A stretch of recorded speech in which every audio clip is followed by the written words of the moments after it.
Bangladesh India के लिए एक सरदर्द बन चुका है।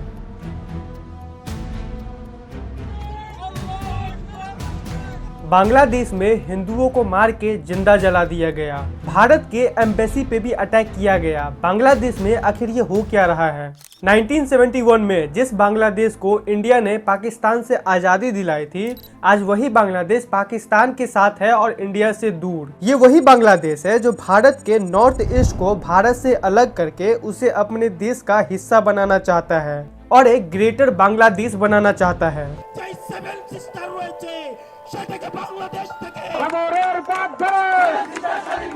और हमारी देश की सरकार आखिर कर क्या रही है? पिछले कुछ दिनों में जो बांग्लादेश में घटना घट रही है, हिंदुओं को मारा जा रहा है, इंडियन एम्बेसी पे अटैक हुआ है, तो हमारे मोदी सरकार और इंडिया के फॉरेन मिनिस्टर अभी तक चुप क्यों है?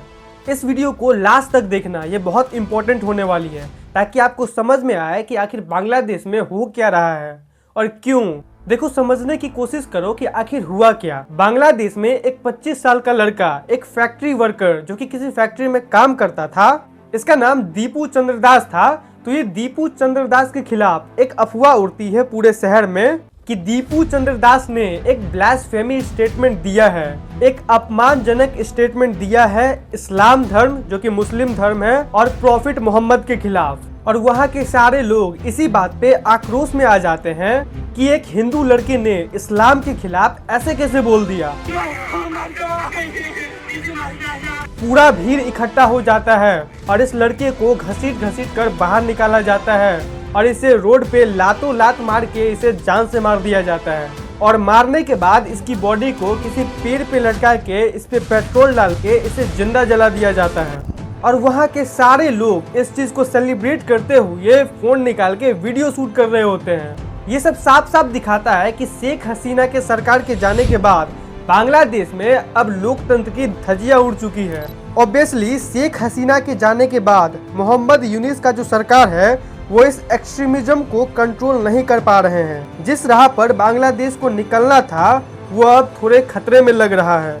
चलो, ये सब तो था इंडिया के लोगों का आग बबूला होने का कारण कि भारत सरकार को तो हिंदुओं का सिर्फ वोट चाहिए, उनका प्रोटेक्शन करने के लिए क्या। लेकिन अभी बांग्लादेश के सारे लोग इंडिया के खिलाफ है, वो भारत से किसी भी तरीके का रिश्ता नहीं रखना चाहते हैं। इस हंगामे का अभी सबसे बड़ा कारण है ओस्मान हादी की मौत। ओस्मान हादी बांग्लादेश के स्टूडेंट रेवोल्यूशन में इनकलाब मंच के लीडर बन गए थे और ये स्टूडेंट लीडर में एक इम्पोर्टेंट लीडर माना जाता था जो कि इंडिया के खिलाफ प्रोटेस्ट करता था कि हम इंडिया के साथ किसी भी तरीके का रिश्ता नहीं रखना चाहते।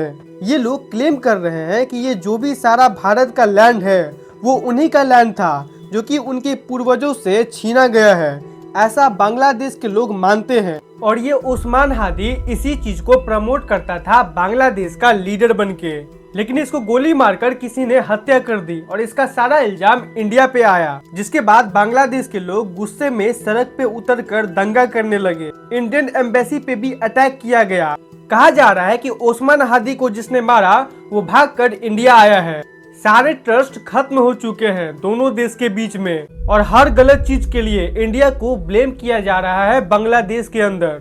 सिंपल लैंग्वेज में ये समझो तो बांग्लादेश के लोगों को लगता है कि इंडिया रेगुलेटर बनके बांग्लादेश को कंट्रोल कर रहा है। अरे भाई, अगर इंडिया को बांग्लादेश को कंट्रोल ही करना होता तो 1971 में बांग्लादेश को आजादी नहीं दिला के बल्कि पाकिस्तान से तोड़कर उसे इंडिया का ही एक स्टेट बना देता। आफ्टर ऑल ये जो बांग्लादेश है ये पहले का ईस्ट बंगाल ही था, राइट? लेकिन तब तो हमने कोई कंट्रोल नहीं जताया, तो अब क्यों जताएंगे? बांग्लादेश के इंडिपेंडेंट डे पर जो रैली हुई वहां पर इंडिया को तोड़ने की बात की गई थी। इस लीडर ने कहा कि इंडिया अगर बांग्लादेश के दुश्मनों को शेल्टर देगा तो बांग्लादेश भी नॉर्थ ईस्ट के टेररिस्ट को अपने देश में रहने देगा। Now this is the big problem of India. Reality ये है कि बांग्लादेश में लॉ एंड ऑर्डर है ही नहीं। वहाँ की सरकार देश नहीं चला रही है बल्कि दंगा फसाद करने वाले लोग देश चला रहे हैं। और बांग्लादेश इंडिया पे गुस्सा इसलिए है क्योंकि हमने शेख हसीना को इंडिया में रहने दिया। 5 अगस्त 2024 बांग्लादेश की एक्स पीएम शेख हसीना एक हेलीकॉप्टर से बांग्लादेश छोड़कर इंडिया आती है और न्यू दिल्ली ने वही किया जो इंडिया हमेशा करते आया है। हमने हमारा दरवाजा एक गेस्ट के लिए ओपन रखा और उन्हें इंडिया में रहने दिया। वहीं पे इंडिया के इस काम को बांग्लादेश ने इंटरफियरेंस समझना स्टार्ट किया। बांग्लादेश की नई सरकार चाहती है कि पीएम शेख हसीना को बांग्लादेश वापस सौंप दिया जाए, जैसे कि वो एक क्रिमिनल हो। This is what Bangladesh wants and this is what India is not agreed. वैसे तो हम भी चाहते हैं कि विजय माल्या जैसे लोग जो भारत के 9,000 करोड़ से भी ज्यादा पैसा फ्रॉड करके लंदन में बैठा पड़ा है, उसी यूके हमें सौंप दे। लेकिन इसका मतलब ये नहीं कि हम यूके के हाई कमीशन उनके एम्बेसी पे अटैक करने लग जाए। हम एक लीगल प्रोसेस फॉलो कर रहे हैं जो कि बांग्लादेश नहीं कर रहा है। यहाँ मैं एक चीज हाईलाइट कर दूं जो कि बहुत इंपॉर्टेंट है। इंडिया बांग्लादेश के 5 पीएम को शेल्टर दे रहा है, ना कि किसी टेररिस्ट को। और आज बांग्लादेश के लीडर्स कह रहे हैं कि अगर हम लोग शेख हसीना को शेल्टर दे सकते हैं तो वो भी नॉर्थ ईस्ट के टेररिस्ट को शेल्टर देंगे। लेकिन एक एक्स पीएम को शेल्टर देना और एक टेररिस्ट को शेल्टर देने में जमीन आसमान का अंतर होता है, जो कि बांग्लादेश को समझना चाहिए। और इसलिए इंडियन हाई कमीशन पर ढाका में अटैक्स हो रहे हैं और ये वायलेंस रुकने का नाम ही नहीं ले रहा है। इनफैक्ट बांग्लादेश के लोगों ने धमकियां दी है कि ये सभी चीजें और बढ़ेगी। 7 sister will be separated from India. Bangladesh India से गुस्सा क्यों है? इस बात का सिर्फ एक ही जवाब है कि आज का बांग्लादेश 1971 के पहले का ईस्ट पाकिस्तान बन चुका है। आज बांग्लादेश का हाल 1970 जैसा हो गया है।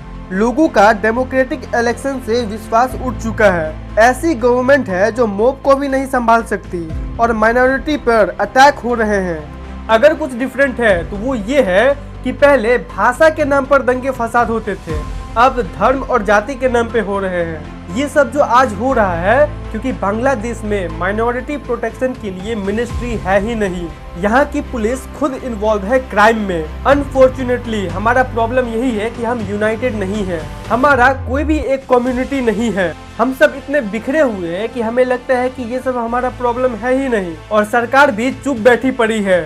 इस वीडियो को देख के आप लोगों को समझ में आ गया होगा कि आखिर हो क्या रहा है, सिचुएशन क्या है। तो इस वीडियो में इतना ही। उम्मीद करता हूँ कि आपको इस वीडियो से सीखने को मिला होगा। इस वीडियो को ज्यादा से ज्यादा शेयर करो और चैनल को सब्सक्राइब कर दो। मिलते हैं किसी अगले इंटरेस्टिंग वीडियो में, तब तक के लिए बाय बाय।